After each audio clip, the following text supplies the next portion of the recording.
Hi, I'm Dr. Haley Perlus, sport and exercise psychology expert, here to share some of my insights and guidance on how to help your athletes through injuries.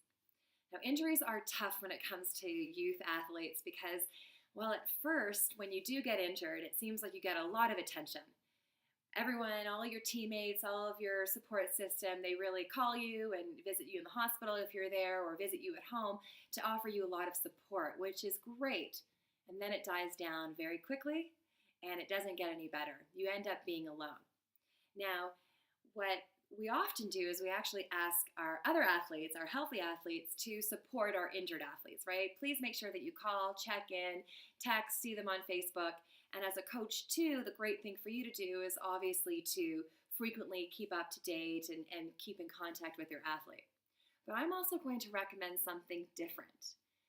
I'm actually going to recommend, as a coach, you ask the injured athlete to come and support the rest of the team.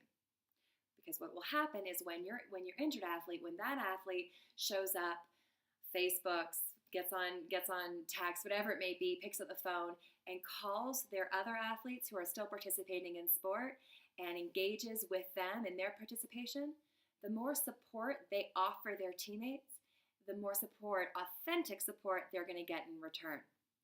So it's a little bit different from what you may be used to, but I would actually spend most of my time encouraging the athlete that is injured to support their teammates. And that could be showing up to practice and videoing.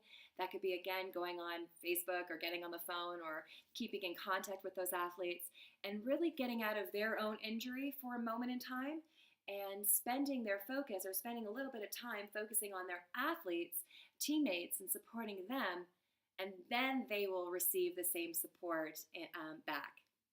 It's a very interesting twist on what we usually think should happen, but it has been effective in the past for twofold. One, the injured athlete usually does get support back, but it also gives them something else to focus on instead of just always waking up and remembering that they have an injury and then going to bed knowing that they have an injury. That could be really negative. It could be depressing, and it could have a lot of emotional consequences. So if they are able to just escape from that for a second and lend their support to somebody else, their teammates, just watch how motivating that will be for an injured athlete. If you have any questions or comments, or if you want to engage in this conversation a little bit more, don't hesitate. Send me a question, write a comment, and I will respond.